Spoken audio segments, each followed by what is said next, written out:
Salve, salve, nação imortal, sejam bem-vindos ao canal Grêmio Avante Tricolor. Eu sou Fábio Newton e nesse vídeo vamos falar sobre o empate do Grêmio em 1-1 com o Bragantino dentro de casa na Arena e o desperdício de poder dormir no G4, pelo menos em quarto lugar, até a próxima rodada. Bom, vamos começar pela escalação. O Grêmio começou com um time com algumas ausências. As principais foram o Amuso e o Arthur.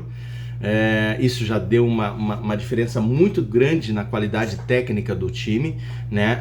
Nos seus lugares foram escalados o Nardoni de segundo volante e o Gabriel Mec na vaga do Amuso na ponta esquerda, tá? Mais adiante vou falar sobre o desempenho principalmente desses dois jogadores que substituíram os titulares Arthur e Amuso. Bom, o gol veio cedo, tá? Logo ali perto dos 5 minutos, o Carlos Vinícius, num belo cruzamento do enamorado, né, cabeceou tirando o goleiro Cleiton e abriu o placar 1-0. O jogo se desenhava para uma vitória tranquila, não vou dizer fácil, mas tranquila, né? Porque um gol logo cedo, o Grêmio até então tinha a iniciativa do jogo, né? Teve chances para ampliar com o próprio Carlos Vinícius, que ao invés de tentar encobrir o goleiro, tentou driblar o goleiro, que não é a dele, tá? O Carlos Vinícius é um bom jogador, é um artilheiro nato, é um bom centroavante, mas ele não tem uma habilidade para poder para driblar. Ele não é esse tipo de jogador. Então eu acho que o mais conveniente seria tentar encobrir o goleiro, e ele tentou driblar o goleiro e perdeu a chance de ampliar o placar ainda no primeiro tempo. Depois disso o jogo acabou ficando equilibrado, tá? O Bragantino parece que entendeu o esquema tático do Grêmio e acabou equilibrando o jogo, tendo chances também, né? Assustou algumas vezes. Então assim, teve chances tanto para o Grêmio, teve chances tanto para o Bragantino, e o Grêmio não soube matar o jogo. O Grêmio não soube aproveitar as oportunidades que teve. Mas o Bragantino também não. Mas aí o problema é do Bragantino. Estou falando aqui de Grêmio. O Grêmio poderia ter feito 3-4-2, por exemplo, se eles tivessem também marcado outros gols.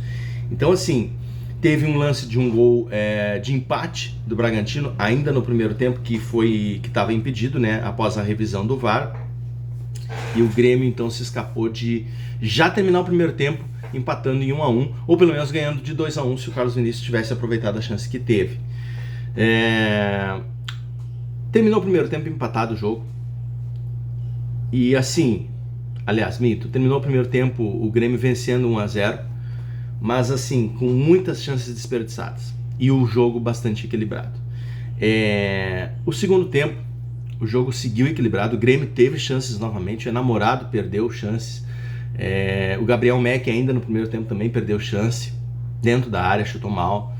Então assim, o Bragantino aos poucos foi entendendo o jogo, e depois entrou um jogador chamado Rodriguinho, um meia, que veio da base do São Paulo, se não me engano, para o Bragantino. O cara entrou e simplesmente desequilibrou o jogo. Daí ele fez um gol, um belo de um gol, e também quase marcou o gol da virada dos caras. Então assim, o Grêmio de uma certa forma sentiu muito a falta do Arthur e do Amuso, porque o Gabriel Mec ele não desempenhou tão bem, apesar de ter se movimentado, tentado algumas coisas ali, ele não desempenhou bem, tá? O Gabriel Mec é aquele jogador que na ponta ele não rende. Pelo meio de meia central ele rende um pouco mais, ele é ali que ele tem o potencial dele elevado. Agora na ponta realmente é um jogador que fica devendo.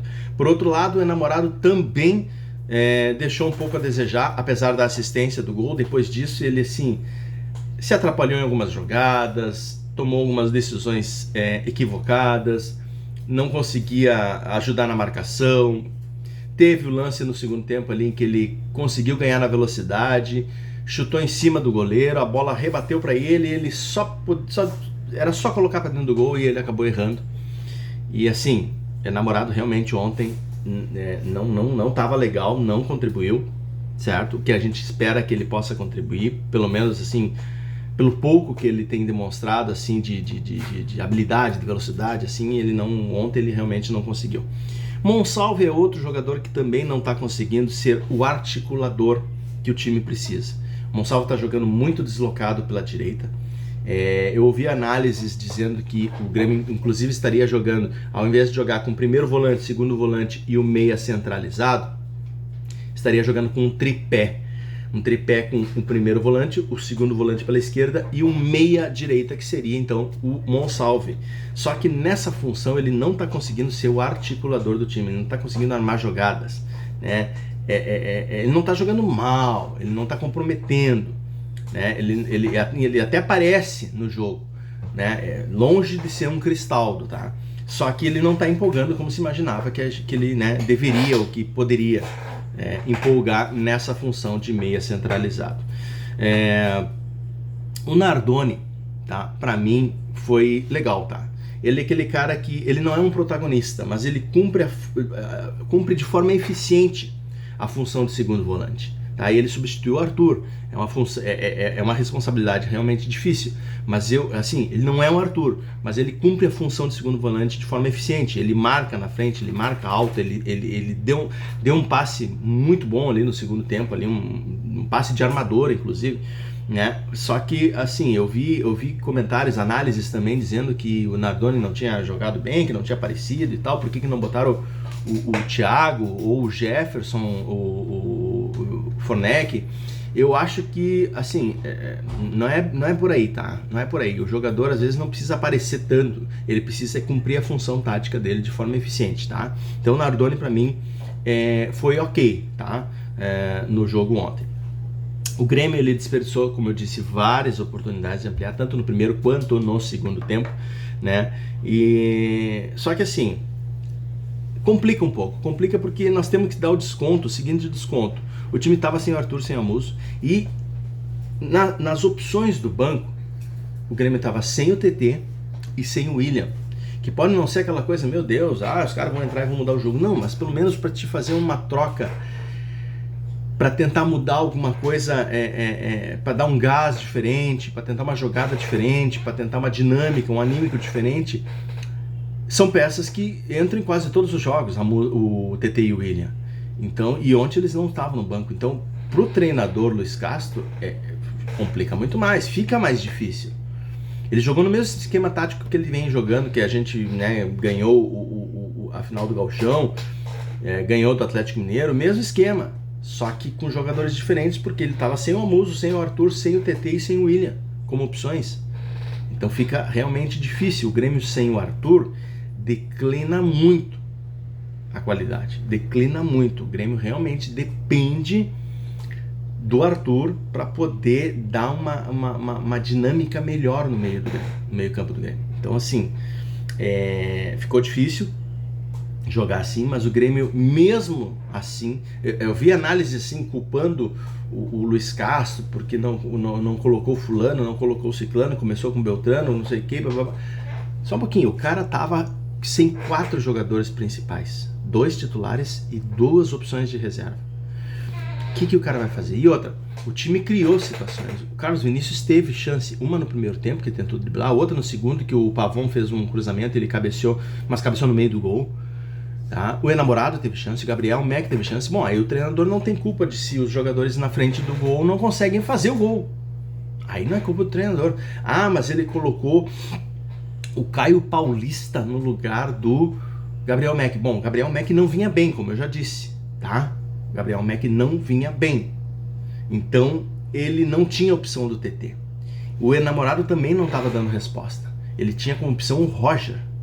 Então ele colocou o Roger, que é canhoto, lá no lugar do Enamorado, na ponta direita, para tentar aquela jogada que o Roger faz, cortando para o meio e chutando ou dando assistência. E ele colocou o Caio Paulista. Não para o Caio Paulista ser um atacante, um ponta esquerda, apesar da origem dele ser atacante pelas pontas, mas para ele tentar o cruzamento. Tá? Tem muita gente dizendo, por que colocou o Caio Paulista? Bom, primeiro que ele não tinha opções. Segundo que não é a questão de botar o Caio Paulista para ser um atacante. Ele botou o Caio Paulista para o Marlon ficar um pouco mais atrás, segurando um pouco mais o ataque do Bragantino, e para o Caio Paulista jogar nos cruzamentos. É um lateral ali fazendo cruzamentos, e tanto é que ele fez esses cruzamentos, tá? E também auxiliou na marcação um pouco mais lá na saída. Então o Caio Paulista não é tudo isso, mas era a opção que ele tinha. O Renato já jogou com 2 laterais. Outros treinadores já jogaram com 2 laterais direitos ou dois laterais esquerdos. Nós já vimos isso. Tá? Isso não é normal, mas é algo que não é comum, mas é algo normal, que pode acontecer. É uma opção tática. Então ficar agora apontando o dedo e questionando, ou responsabilizando o treinador pelas alterações que ele fez ou pelo time que ele começou, eram as opções que ele tinha. Tá? E o Grêmio teve chances, não converteu. Aí a responsabilidade é dos jogadores. Quando o time não consegue desempenhar, aí é a responsabilidade do treinador. Mas se o time desempenha, mas desperdiça as oportunidades que tem no jogo, aí é a responsabilidade dos jogadores. Tá? Esse é o meu ponto de vista. Eu tenho que falar de um outro detalhe também para concluir, porque no fim o jogo terminou 1-1, né? O Bragantino teve chances, o Grêmio teve chances, mas como eu disse, o Bragantino, o problema é deles, o Grêmio que tinha que converter jogando em casa, né? Então o jogo terminou 1-1, o Grêmio perdeu a chance de entrar no G4, terminar em 4º lugar, pelo menos até a próxima rodada, ficar em 4º lugar. Mas assim, no final do jogo teve vaias da torcida. Cerca de 19, 20 mil torcedores que compareceram ontem no estádio, na arena, né? E eu vou discordar. Eu acho assim, a questão da vaia, eu acho que é um recurso que a torcida tem, é um direito e um recurso que a torcida tem para demonstrar insatisfação com o time.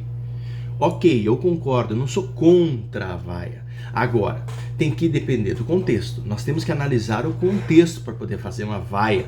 Eu acho que a vaia, ela tem que ser utilizada, tem que vir no momento em que o time vem de uma sequência de jogos ruins, de resultados negativos, de desempenhos abaixo do esperado. Aí sim, 2, 3 jogos com resultados negativos, desempenho abaixo do esperado, aí começa a vaiar, para mostrar que a coisa não tá boa, que o torcedor não tá satisfeito com aquilo que tá vendo. Agora, é o primeiro jogo pós-título do estadual, 2 grenais intensos, pegados, fortes, né, de intensidade física, né, foi domingo agora, gente, tá? O Grêmio vem de um título que pode não ser maravilhoso, mas como eu já disse no canal anterior, é um título de relevância pela rivalidade, né? E o Grêmio desempenhou para criar chances, só não as converteu. Então eu não acho que foi assim um jogo tão ruim do Grêmio. Foi um jogo pouco efetivo. Faltou competência para ser eficaz na hora de concluir o gol. Agora, criou a chance. Criou. Então, assim, vaiar um time que teve chances de gol, que recém vem de um resultado positivo no final do estadual, ganhou um título em cima do rival. Eu acho que não era momento para vaia.